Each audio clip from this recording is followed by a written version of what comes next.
What's up, you guys? James Strickland here. Thank you for tuning in to the weekly recap on my road to 700. This is week 17, and it's actually my first week in meet prep.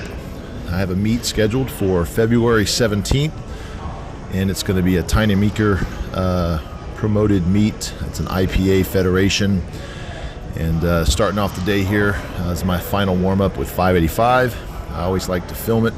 It really helps me to judge the speed of the bar.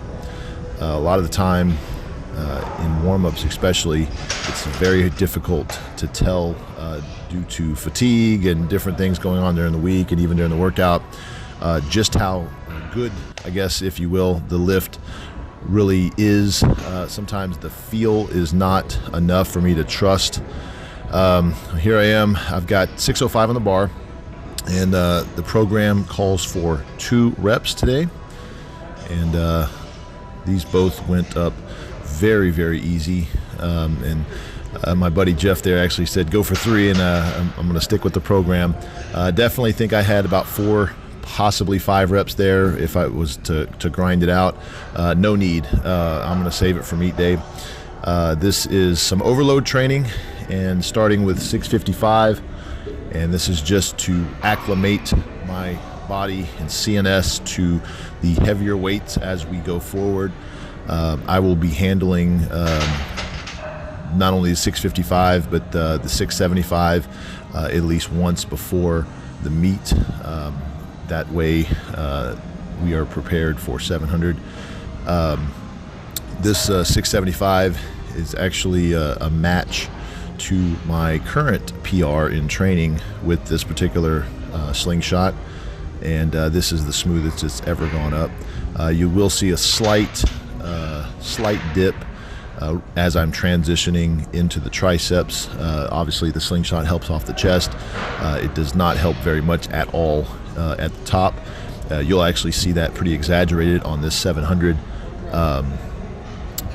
Once I get into the triceps, it's almost a shock. I haven't really held 700 a lot lately, so you'll see it flies off the chest, and right about here it dips a little bit as I'm adjusting to the weight, and that's 100% me at that point pushing.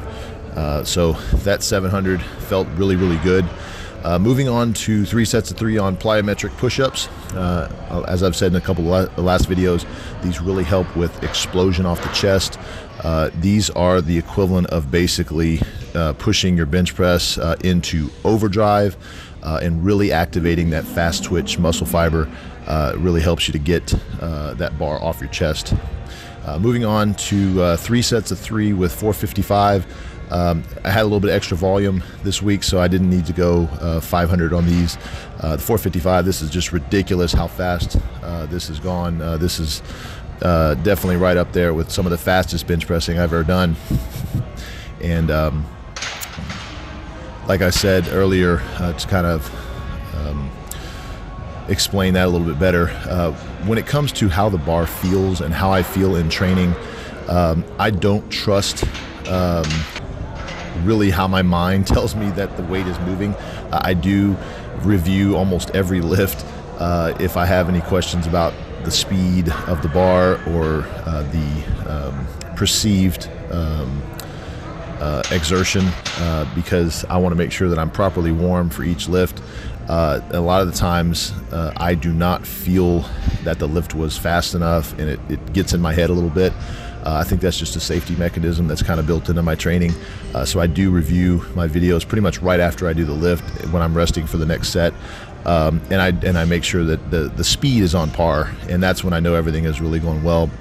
Moving on to 215-pound weighted dips. Got a little swing in the dip there. I wanted to stop the swinging before I moved on to that last rep.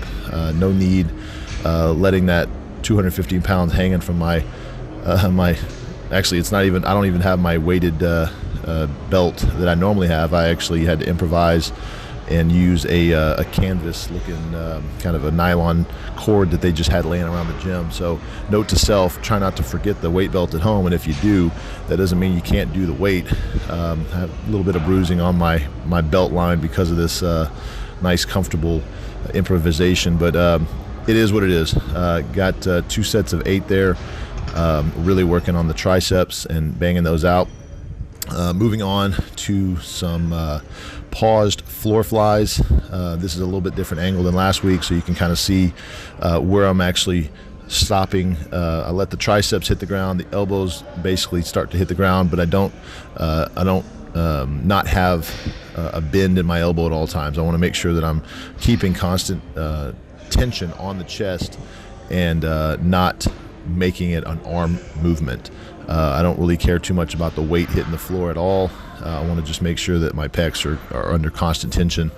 This is 3 sets of 8 with the 60s. Each week I'm basically going up about 5 pounds on these. This is actually a lot easier than last week. Last week was 15 reps with 55. That's a little bit too much, too many reps, at least getting closer to the meet. We're in meet prep now, so we're lowering the reps down. But doing sets of 8 is a lot easier on the endurance, basically. I'm not having to catch my breath in between sets. It's, I could probably move up to 75s or more doing these and not really, it's not a strength issue at all. In fact, it's not really a strength issue ever. These are accessories, so they're not meant to absolutely kill you. They're definitely used as an aid, especially in bench press. Here, I do have a very close grip bench. This helps me to really work on the chest and really get a burn that I don't get normally when I'm doing bench, unless I'm going wide grip. So let's see, there's some wide grip lat pull downs. This is 230 pounds. I've got I believe it was 3 to 4 sets of 7 reps. These are actually pretty easy for me, but there's no need to absolutely kill the back right now. The back is super strong. It's definitely a good foundation for a 700-pound plus bench, but I definitely want to make sure that I'm hitting the back several times a week through different angles, either through seal rows, lat pull downs, seated rows, and various back exercises.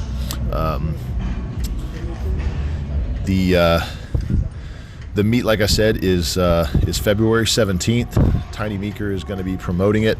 If you don't know who Tiny Meeker is, he is the I believe he's still the current world record holder in the multiply bench shirt of 1,100 pounds. So it should be a very exciting meet. Looking forward to it. This training cycle is still going very well. My built-in safety mechanism, if you will, does not allow me to go all out during training. I'm a firm believer in putting it all on the platform. There's no reason to max out in training. So no matter what you see me doing weight-wise in the gym, it's never, ever, ever, ever a max. I always, always, always leave 1, 2, possibly 3 or more reps in the tank. That allows my body to not be overworked, and I'm a firm believer in that. This is triceps. I've actually got 150 pounds on here, which is right up there with some of the heaviest that I've ever done. But this is pretty much wrapping it up for week 17. I appreciate you guys tuning in. Please like and subscribe. And if you don't already follow me on Instagram, you can find me there at SwimHack. All right, guys. See you guys in the gym.